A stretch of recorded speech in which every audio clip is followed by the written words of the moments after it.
इस वीडियो में हम बात करने वाले हैं बीएड प्रथम वर्ष के पेपर कोड EPC 2। आप सभी को पता होगा EPC 2 में हम सभी को पढ़ना है drama and art in education, यानी कि शिक्षा में नाट्य एवं कला। EPC 2 के यूनिट 2 की आज हम बात करेंगे। यूनिट 2 में हम सभी को पढ़ना है क्षेत्रीय लोक कलाओं एवं शिल्प परंपराओं का ज्ञान। जब हम रीजनल फोक आर्ट की बात करते हैं, क्षेत्रीय लोक कला की बात करते हैं, तो वर्तमान में हमारे समक्ष जितनी भी लोक कलाएं हैं उनका हमें स्मरण हो आता है। जैसे कि वर्तमान की हम लोक कलाएं की बात करें तो सबसे पहले जिस लोक कला की छवि हमारे मस्तिष्क में उभर कर आती है वह लोक कला है बिहार की मधुबनी चित्रकला। उसके बाद बिहार की एक और लोक कला है जिसका नाम है मंजूषा लोक चित्रकला। तीसरी की बात करें हम तो तीसरा आपका है टुकली कला, और चौथी लोक कला की बात करें तो वो लोक कला आपकी है भोजपुरी चित्रकला। तो ये बिहार की वर्तमान परिदृश्य की लोक कलाएँ हैं। लेकिन थोड़ा सा और हम अगर इतिहास में जाते हैं तो हमें पता चलता है एक और लोक कला बिहार में रही थी और बहुत ही प्रसिद्ध भी रहे थे, जिसका नाम है पटना कलम। पटना कलम को जो है कंपनी स्टाइल यानी कि कंपनी शैली भी बोला जाता है। पटना कलम जिसको हम कंपनी शैली या फिर पटना शैली के भी नाम से जानते हैं। आप पटना कलम को पटना कलम बोलिए या कंपनी शैली बोलिए या फिर पटना शैली बोलिए, सब एक ही है। ये एक ही कला का कई नाम है। ये आपको बीएड में तो पढ़ना ही है, और साथ ही साथ यदि आप जनरल कंपटीशन की तैयारी करते हैं तो उसमें भी आपको पटना कलम से रिलेटेड, पटना कलम से संबंधित प्रश्न पूछे जाते हैं। इसीलिए हमने आज के वीडियो में टॉपिक लिया है पटना कलम। इसमें हम जानेंगे पटना कलम शैली के बारे में। पटना कलम एक प्रमुख भारतीय चित्रकला शैली है। पटना कलम भले ही बिहार के पटना की कला हो, लेकिन इसे संपूर्ण भारत की कला माना जाता है, कला शैली से माना जाता है, जिसका नाम दिया गया पटना कलम, पटना शैली या फिर कंपनी शैली। यदि इस शैली की हम शुरुआत की बात करें कि इस शैली की शुरुआत कब हुई, स्थापना कब हुई, तो ऐसा माना जाता है कि इस शैली की शुरुआत मुगल साम्राज्य के पतन के बाद हुआ। यानी कि भारत में जब मुगलों का पतन होने लगा, मुगल भारत से जाने लगे, अंग्रेज भारत में आ गए थे, भारत पर अंग्रेजों का आधिपत्य हो गया था, उस समय ही पटना में पटना कलम शैली की शुरुआत हुआ था। जब इस शैली की शुरुआत जो है मुगल साम्राज्य के पतन के बाद हुआ, जब चित्रकारों ने पटना तथा उसके समीपवर्ती क्षेत्रों को अपने चित्रकला का विषय बनाया। पटना कलम शैली स्वतंत्र रूप से दुनिया की पहली ऐसी कला शैली थी जिसमें आम लोगों यानी कि ऑर्डिनरी पीपल, आप पटना कलम को बोल सकते हैं, ये दुनिया की पहली ऐसी शैली थी जिसमें आम लोगों और उसकी ज़िंदगी को उन्होंने कैनवास या पेपर पर जगह दी। कैनवास से हम सब काफ़ी भी होंगे, मैंने क्लास में बताया नहीं था। कैनवास जो है एक विशेष तरह का कपड़ा होता है जिस पर हम लोग पेंटिंग बनाते हैं, जिस पर चित्रकार पेंटिंग बनाते हैं, उसे हम लोग कैनवास कहते हैं। तो पटना कलम शैली या फिर पटना कलम या कंपनी शैली पहली ऐसी शैली थी जिसमें आम लोगों की ज़िंदगी को, आम लोगों की पेशा को उन्होंने कैनवास पर और पेपर पर जगह दी। क्योंकि इसके पहले की हम कला में देखते हैं तो चित्रकारों के द्वारा उसी व्यक्ति का अंकन किया जाता था जिसके अधीन चित्रकार रहते थे, चाहे वो मुगल काल की बात हो या फिर राजस्थानी चित्रकला की बात हो। आप सब पढ़ते हैं तो आप पाते हैं कि जितनी भी कलाएं थी या तो वो धर्म से ओतप्रोत होकर बनाई जाती थी या फिर राजा के अधीन रह करके ही चित्रों का निर्माण किया जाता था। लेकिन पटना कलम शैली, पटना स्टाइल, कंपनी शैली पहली ऐसी शैली थी जिसमें ऑर्डिनरी पीपल को, आम लोगों को, उसकी ज़िंदगी को उन्होंने अंकन करना शुरू किया। इस चित्र शैली का निर्माण की हम बात करें तो निर्माण जो है अधिकांश चित्र वाटर कलर से होता था। वाटर कलर यानी कि जल रंग, पेंटिंग में आता है जल रंग, वाटर कलर। तो ये 2-3 चीज आपको याद रखना है। पहला याद ये रखना है कि पटना कलम को हम पटना कलम कंपनी शैली या फिर पटना शैली के नाम से जानते हैं। दूसरा चीज, इसमें जो है ऑर्डिनरी पेपर, आम लोगों का अंकन किया जाता है। और तीसरी बात, इसको बनाने के लिए वाटर कलर का प्रयोग हुआ है, जल रंग का प्रयोग हुआ है। जल रंग से ही चित्रों का निर्माण किया जाता था। मुगल साम्राज्य की पतन की अवस्था में, जब मुगल साम्राज्य पतन होने लगा तो उस अवस्था में शाही दरबार में कलाकारों को आश्रय मिलना बंद हो गया। पहले कलाकार कहाँ रहते थे? मुगलों के दरबार में रहा करते थे और उनके आदेश के अनुसार ही वो चित्रों का निर्माण करते थे।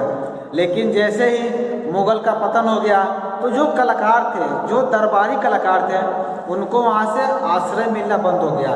इस कारण से जो है उनका पलायन अन्य क्षेत्रों में होने लगा था।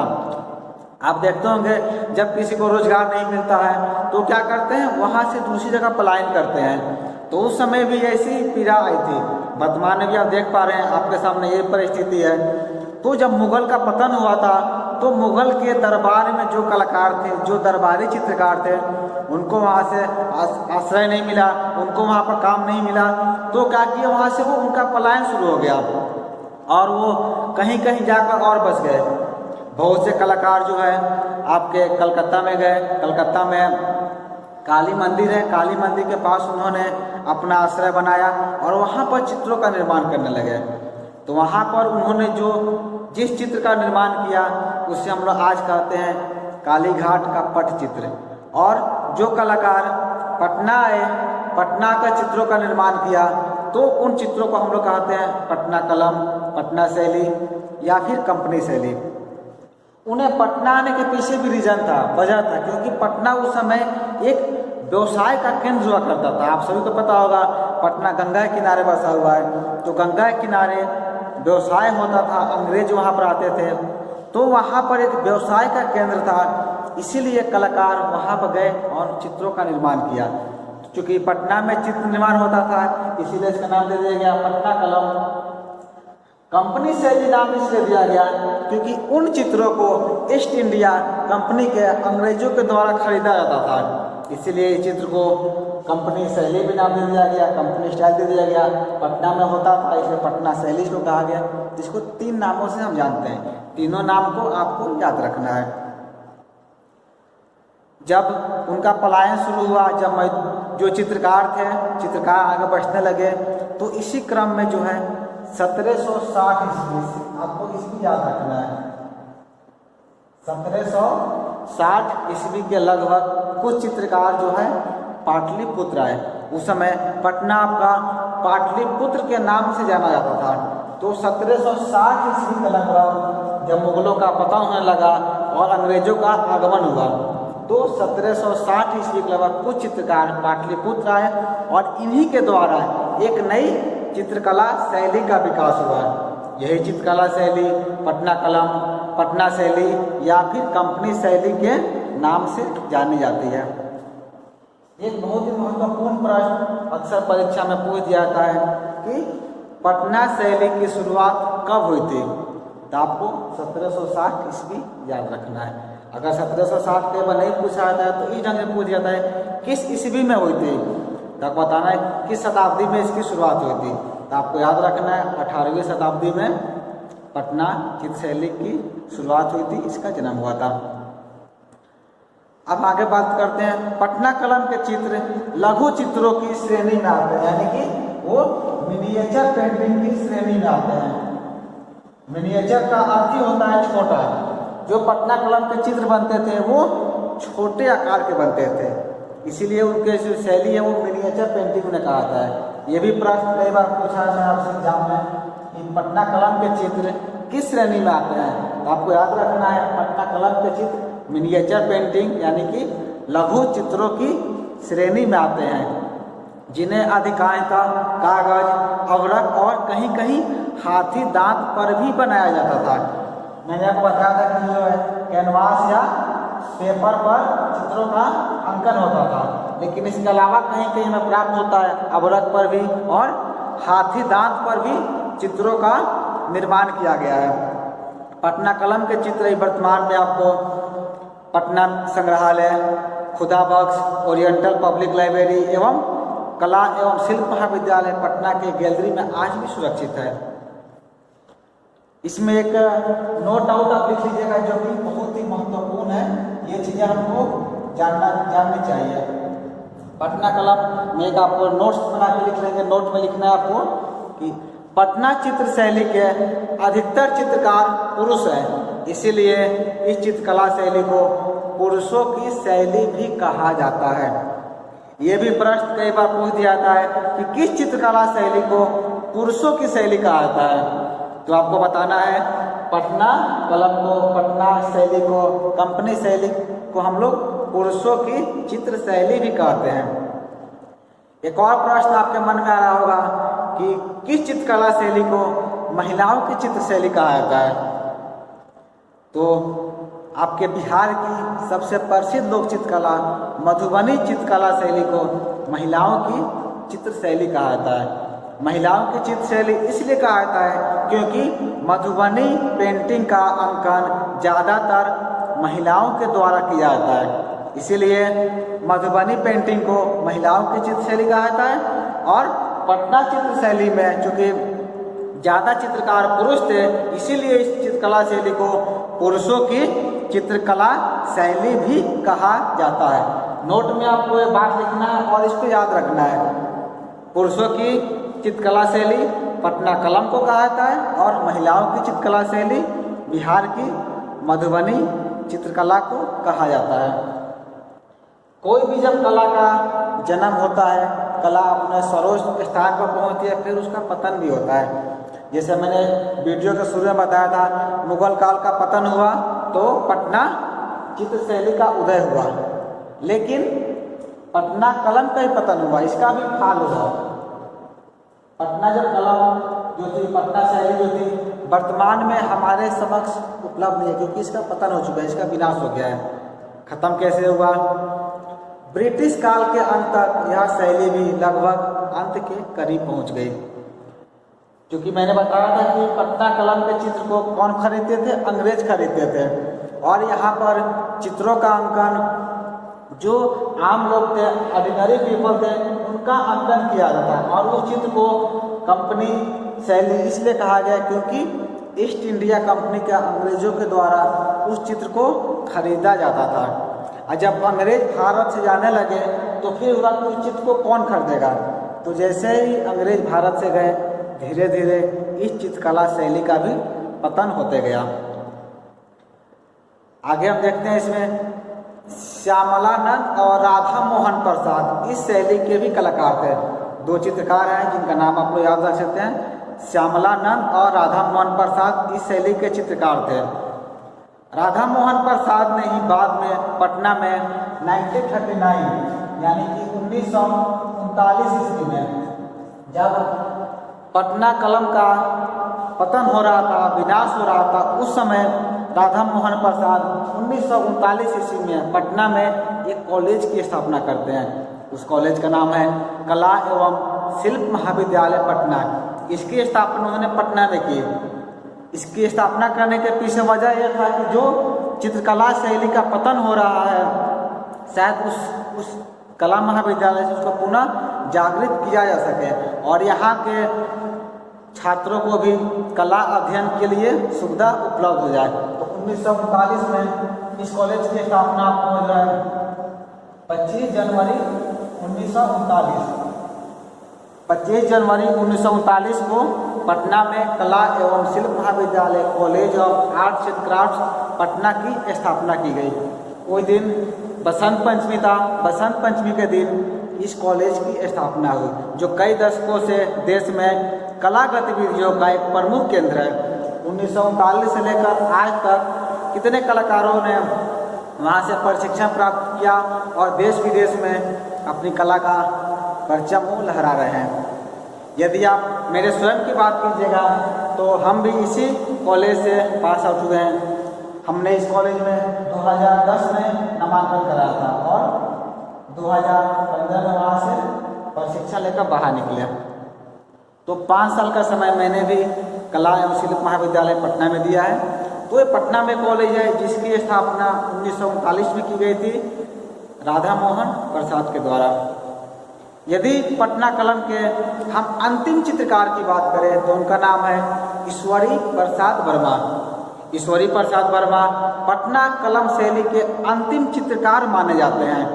इनके निधन के साथ ही पटना कलम शैली भी समाप्त हो गई। उनके द्वारा निर्मित कलाकृतियाँ वर्तमान में पटना आर्ट कॉलेज एवं निजी संग्रह में आज भी शोभनीय है।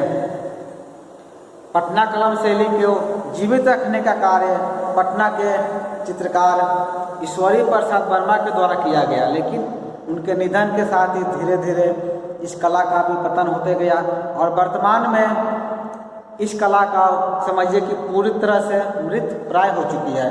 बहुत से कलाकारों के द्वारा इसे पुनः जागृत करने का भी प्रयास किया जा रहा है और इसके लिए पटना में स्थापित कला एवं शिल्प महाविद्यालय पूरी तरह से तत्पर है। आगे हम बात करते हैं पटना कलम चित्रकला शैली की विशेषताएं। आखिर विशेषताएं क्या क्या थी जिससे हम पटना कलम चित्र शैली को पहचान सकते हैं। तो आइए एक एक देखते हैं कि वो विशेषताएं कौन कौन सी है। पटना कलम की पहली विशेषता जो कि मैंने पहले भी आपको बताया था, इसका है मिनिएचर पेंटिंग, यानी कि लघु चित्र। पटना कलम के चित्र लघु चित्रों की श्रेणी में आते हैं, जिन्हें अधिकतर कागज, अभ्रक और कहीं कहीं हाथी दांत पर भी बनाया गया है। सबसे पहली विशेषता इसकी आती है मिनिएचर पेंटिंग। ये आप सभी को याद रखना है। पटना कलम की सबसे बड़ी विशेषता, पहली विशेषता है इसका लघु आकार का होना, यानी कि छोटा होना, मिनिएचर पेंटिंग होना। पटना कलम के जितने भी पेंटिंग बने हैं सब लघु आकार में बने हैं, छोटे आकार में बने हैं। और मीडियम की हम बात करें तो वाटर कलर से बनता था।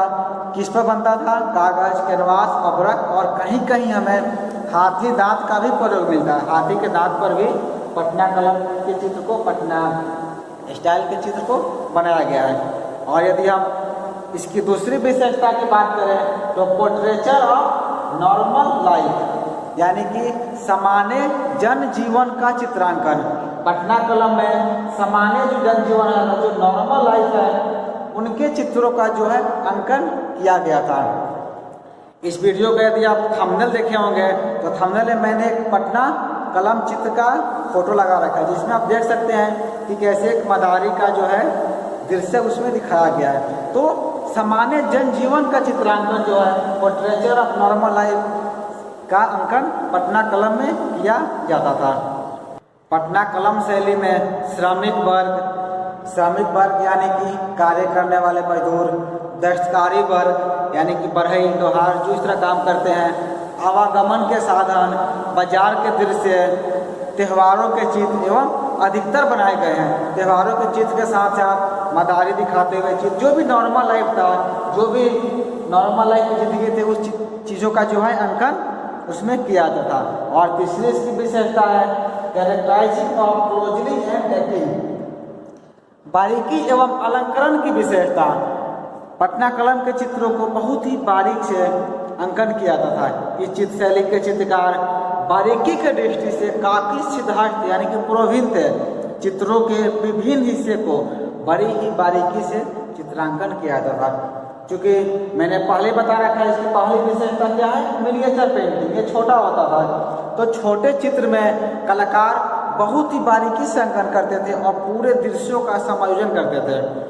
कि बड़ी पेंटिंग बनाना आसान है, बड़ी पेंटिंग में आप चीज़ों को बड़ी बड़ी रूपों में बनाते हैं, उसको आसानी से बना सकते हैं। लेकिन छोटी पेंटिंग में सब चीज़ों को कंपोज करना बहुत ही मुश्किल होता है। तो इस दृष्टि से देखा जाए तो जो जितने भी चित्रकार थे बहुत ही सिद्धार्थ थे, बहुत ही प्रवीण थे, जो कि प्रत्येक चीज़ को बहुत ही अच्छे से दिखाए हैं।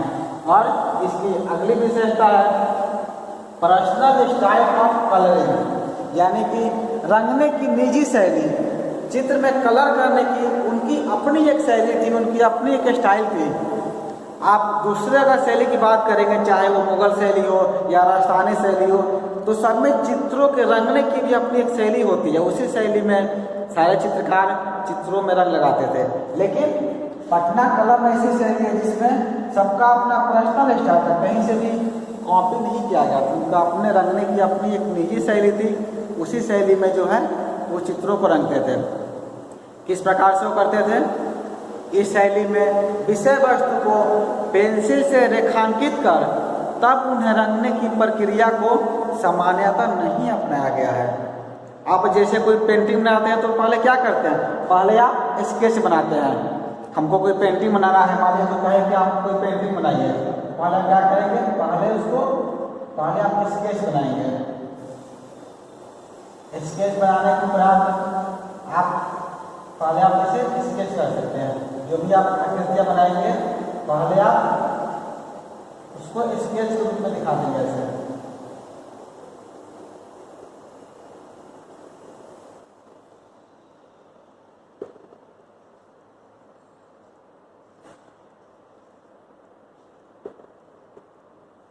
इस तरह का कुछ भी बना करके उसके उपरांत आप इसमें रंग भरना शुरू करेंगे। ये एक नॉर्मल प्रक्रिया होती है जो प्रत्येक कलाकार इसे अपनाता है। आप सभी अपनाते होंगे। कोई आपसे कहे कि आप कोई पेंटिंग बनाइए, कोई स्केच करिए, तो आप क्या करेंगे? पहले पेंसिल से ऐसी आकृतियाँ बना देंगे। आकृतियाँ बनाने के बाद तब इसमें आप कलर करना शुरू करेंगे। लेकिन पटना कलम में ऐसा नहीं होता था। उसमें क्या होता है? तुलिका एवं रंग के सहारे सीधे कागज पर चित्रांकन की जाती थी। यानी कि जो कागज है उस पर लोग स्केच नहीं करते थे, डायरेक्ट कलर लेकर के पेंटिंग बनाना वो लोग शुरू कर देते थे। उनकी अपनी ये विशेषता थी। चित्रों को अंकित करने की उनकी आधार भूमि सर्वप्रथम कागज पर ही बनाई जाती थी, परंतु विविधता एवं स्थायित्व लाने के लिए चमड़ा, धातु इत्यादि का भी उसमें कहीं कहीं हमें प्रयोग मिलता है। अधिकतर पेंटिंगें जो है कागज पर ही बनाई गई है, लेकिन चित्र को जो है ज़्यादा दिन तक सुरक्षित रखने के लिए, उन्हें मजबूती प्रदान करने के लिए उसमें हमें चमड़ा या किसी धातु का भी प्रयोग देखने को प्राप्त होता है। और इसकी पांचवी एवं अंतिम विशेषता है डिफरेंस फ्रॉम मुगल स्टाइल, यानी कि मुगल शैली से भी भिन्नता। मैंने आपको वीडियो के शुरू में बताया था ये चित्रकला शैली जो है मुगल कला के पतन के बाद शुरू हुई। आप भारत की जितनी भी कला शैली देखेंगे तो यदि एक कला शैली से दूसरी कला शैली में स्थानांतरण होता है तो कहीं ना कहीं उस कला शैली का भी अंश इस कला में हमको दिखाई देता है। जैसे मुगल कला की यदि हम बात करें तो ईरान से जो चित्रकार आए थे और भारत के जो चित्रकार थे उन दोनों के मिश्रण से एक नई कला शैली का जन्म हुआ जिसे कहा गया मुगल चित्रकला शैली। उसी तरह यदि हम राजस्थानी चित्रकला शैली की बात करें तो राजस्थानी चित्रकला के कलाकारों ने अजंता शैली की पूरी कॉपी की है, तो उसे हम कह सकते हैं कि अजंता चित्र शैली की पूरी कॉपी है, उसका प्रभाव हमें वहाँ दिखता है। लेकिन जब यदि हम पटना कलम को देखें तो पटना कलम में हम पाते हैं कि डिफरेंस फ्रॉम मुगल स्टाइल। ये क्या है? मुगल से भी भिन्न है। इसका जन्म मुगल के बाद ही होता है, लेकिन मुगल कला का कोई प्रभाव हमें यहाँ दिखाई नहीं देता है कि मुगल शैली से प्रभावित होते हुए भी कई मामलों में जैसे विषय वस्तु, रंगों के उपयोग और छायांकन के तरीकों में यह मुगल शैली से बिल्कुल ही अलग है। मुगल शैली में, मुगल स्टाइल में जो हमें चित्र देखने को प्राप्त होते हैं, लेकिन जब हम पटना कलम की बात करते हैं, पटना शैली की बात करते हैं तो हम पाते हैं कि मुगल शैली से पूरी तरह से डिफरेंट, पूरी तरह से अलग पटना शैली है। शुरुआत तो इसका मुगल के बाद ही होता है, लेकिन कोई भी प्रभाव उसका पटना कलम पर हमें दिखाई नहीं देता है। चाहे कोई भी हम विषय ले, चाहे उसकी विषय वस्तु ले, रंग का उपयोग ले या फिर छायांकन की बात करें, कहीं भी हमें मुगल का कुछ भी दिखाई नहीं देता है। मुगल शैली में जहाँ राजमहल से संबंधित विषय वस्तु है, वहीं पटना कलम में आम जनजीवन को विषय वस्तु बनाया गया है। आप मुगल शैली के यदि चित्रों को देखते हैं तो आप पाते हैं कि वहाँ पर राजमहल से संबंधित, मुगलों के परिवारों से संबंधित ही चित्रों का निर्माण हुआ है। लेकिन यदि हम पटना कलम की बात करें, पटना कलम को देखें तो हम पाते हैं कि यहाँ पर जो आम जनजीवन है, जो नॉर्मल लाइफ है, ऑर्डिनरी पीपल हैं, उनके जीवन को, उनकी रूपरेखा को जो है पटना कलम चित्र शैली में दिखाया गया है। तो ये तो आपके वो 5 विशेषताएं थी जिनको आपको याद रखना है। इस वीडियो में हम बीएड सेकेंड ईयर के यूनिट 2 सेक्शन से पटना कलम की बात कर रहे थे। अगले वीडियो में बिहार की आपकी जितनी भी क्षेत्रीय कलाएं हैं, लोक कलाएं हैं, जैसे कि मैंने आपको 4 के बारे में आपको बताया था, मधुबनी चित्रशैली, मंजूषा चित्रशैली, टिकुली कला शैली एवं भोजपुरी चित्रशैली, इन चारों के बारे में हम एक एक करके अगले क्लास में चर्चा करेंगे। इस वीडियो में इतना ही। धन्यवाद।